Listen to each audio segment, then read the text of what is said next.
अग्निपंख फाउंडेशनच्या माध्यमातून 16 टन धान्य वाटप. अग्निपंख फाउंडेशन एक मूठ धान्य अनाथांसाठी हा उपक्रम दरवर्षी राबवावा. आनंद भंडारी. स्वर्गीय अजितदादा पवार यांचे नेतृत्व हे विकासाचा ध्यास आणि सामान्य माणसांच्या समस्यांची जाणीव असलेले होते. त्यांना श्रद्धांजली म्हणून अग्निपंख फाउंडेशनने राबवलेला एक मूठ धान्य अनाथांसाठी हा उपक्रम कौतुकास्पद आहे. भविष्यात मुलांमध्ये दातृत्वाची भावना निर्माण करणे आणि वंचितांना आधार देण्याच्या दृष्टीने हा उपक्रम शाळांमध्ये राबवणे आवश्यक आहे, असे प्रतिपादन जिल्हा परिषदेचे मुख्य कार्यकारी अधिकारी आनंद भंडारी यांनी श्रीगोंदा येथे बोलताना केले. अग्निपंख फाउंडेशनने गुरुवारी एक मूठ धान्य अनाथांसाठी या उपक्रमात भाग घेतलेल्या 72 शाळांचा कृतज्ञता सोहळा आयोजित केला.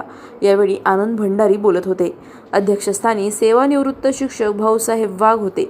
यावेळी सर्व शाळांना उपयुक्त भेटवस्तू व 10 शाळांना सन्मानपत्र, 10 सायकली भेट देण्यात आल्या. आनंद भंडारी पुढे म्हणाले की शाळा, विद्यार्थी, खेळाडू, भारतीय जवान यांना प्रोत्साहन देणे ही अग्निपंखची थीम चांगली आहे.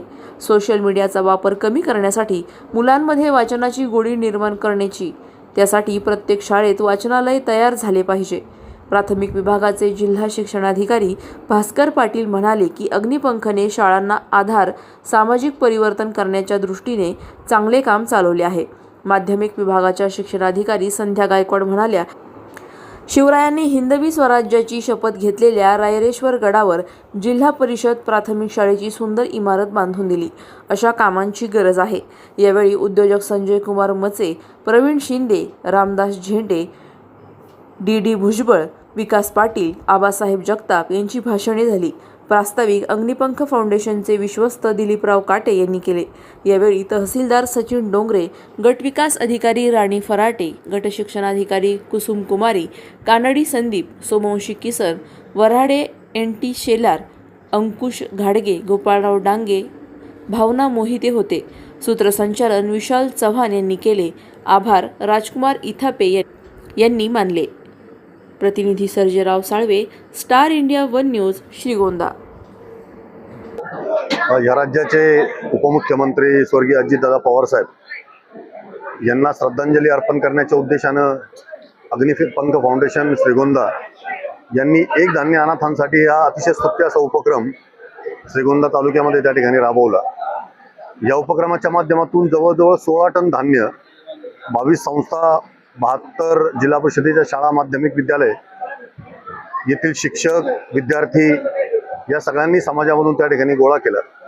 हे सगळं धान्य हे अनाथांच्या पोषणासाठी त्या ठिकाणी वापरलं जाणार आहे. अग्निपंख फाउंडेशन यासारखे अनेक उपक्रम त्या ठिकाणी राबवतं. विशेष करून शाळा, विद्यार्थी, खेळाडू, भारतीय जवान यांना मध्यवर्ती ठेवून सगळ्या उपक्रमांची आखणी त्या ठिकाणी केली जाते आणि मला असं वाटतं की हे अतिशय स्तुत्य आहे. मी या सगळ्याच उपक्रमांबद्दल या फाउंडेशनचे सन्मान्य अध्यक्ष बाळासाहेबजी काकडे आणि त्यांचे सगळेच विश्वस्त यांचं अतिशय मनपूर्वक त्या ठिकाणी अभिनंदन करतो, कौतुक करतो. अशाच पद्धतीचे उपक्रम त्यांनी इथून पुढच्या भविष्यातही राबवावेत. त्यांचे जे उपक्रम आहेत ते अतिशय स्तुत्य आहेत आणि समाजाला दिशादर्शक असे आहेत. त्यांच्या कार्याला अतिशय मनापासून मी शुभेच्छा देतो.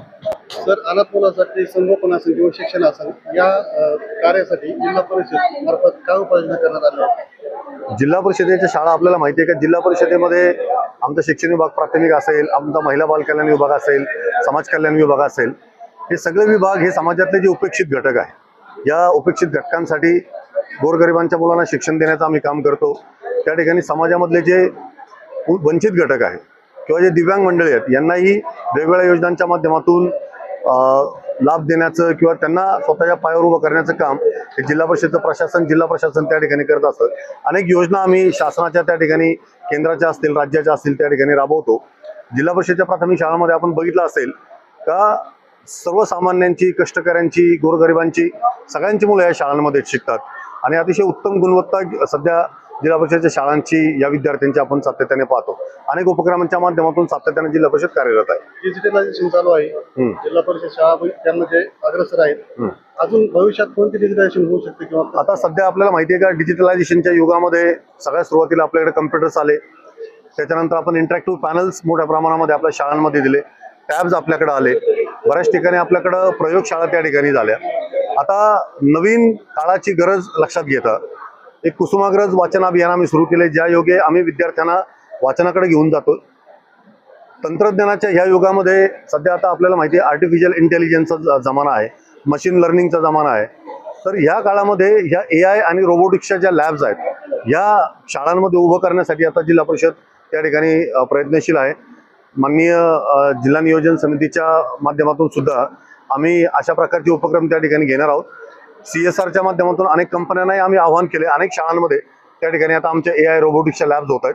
भविष्यामध्ये या प्रकारच्या लॅब सगळ्या शाळांमध्ये एस्टॅब्लिश करणं आणि मुलांना हे जे बदलत्या काळाचं जे बदलतं तंत्रज्ञान आहे याच्या हातामध्ये हात घालून पुढे जाण्यासाठीचा जो आत्मविश्वास आहे तो देण्यासाठी जिल्हा परिषद सातत्याने प्रयत्नशील आहे. मागच्या वर्षी माननीय मुख्यमंत्री महोदयांनी जे आवाहन केलं होतं तर आपल्याला वृक्षारोपणाचा कार्यक्रम घ्यायचा, त्याला अनुसरून मागच्या वर्षी आम्ही जिल्हा परिषदेच्या वतीने जवळजवळ 9 लाख झाडं आपण जिल्ह्यामध्ये लावले. आणि याच्याकडे आम्ही प्रामुख्यानं झाड लावण्यापूर्वी त्या झाडासाठी संगोपन आणि पाणी याची व्यवस्था असली पाहिजे या गोष्टीकडे मी कटाक्षाने लक्ष दिलं. प्रामुख्याने आपण घनवृक्ष लागवड, ग्रामपंचायतींच्या किंवा गावाच्या सार्वजनिक जागांवर वृक्ष लागवड, घराच्या अंगणामध्ये किचन गार्डनिंग आणि शाळा अंगणवाड्यांमध्ये विशिष्ट प्रकारची झाडं, या 4 पद्धतीने आपण मागच्या वेळीचा उपक्रम वृक्ष लागवडीचा राबवला. यावर्षी आम्ही समाजामध्ये कार्यरत असलेल्या 4-5 संस्थांना सोबत घेतलंय आणि यावर्षी आम्ही गावांमध्ये देवराया तयार करणे, त्या गावांमध्ये मोठ्या क्षेत्रावर म्हणजे 10 एकर, 20 एकर, 50 एकर क्षेत्रावर मोठ्या प्रमाणे भारतीय जमिनीतली आपल्या मातीतली जी झाडं आहेत ती प्रामुख्याने लावणं, शेतकऱ्यांच्या शेतावर त्यांचं उत्पन्न वाढवून फळझाडांची लागवड त्या ठिकाणी करणं, याच्यासोबत जनावरांच्या चाऱ्याची व्यवस्था म्हणून कुरणांची लागवड करणं, अशा प्रकारचे कॉम्प्रिहेन्सिव्ह प्रोग्राम आम्ही यावर्षी जिल्हा परिषदेच्या माध्यमातून घेतलाय. आणि मोठ्या प्रमाणामध्ये शाश्वत स्वरूपाचे वृक्ष लागवड या सगळ्या जिल्ह्यामध्ये कशा पद्धतीने करता येईल याचं नियोजन त्या ठिकाणी आम्ही युद्धपातळीवर सुरू केलेलं आहे. नाही, शिक्षक मिळू शकेल. आता समायोजनाची प्रक्रिया सुरू आहे. आम्ही आता लवकरच आम्ही मध्यंतरी 90 मुख्याध्यापकांचं प्रमोशन केलं. अजून साधारण आम्हाला 35 ते 40 पदं त्या ठिकाणी भरायची.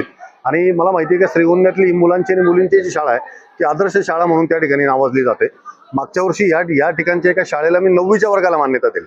तर यावर्षी आम्ही प्रमोशनमध्ये किंवा समायोजनामध्ये तिथे निश्चितपणे मुख्याध्यापक देऊ. अधिक माहितीसाठी स्टार इंडिया 1 न्यूज पाहत रहा.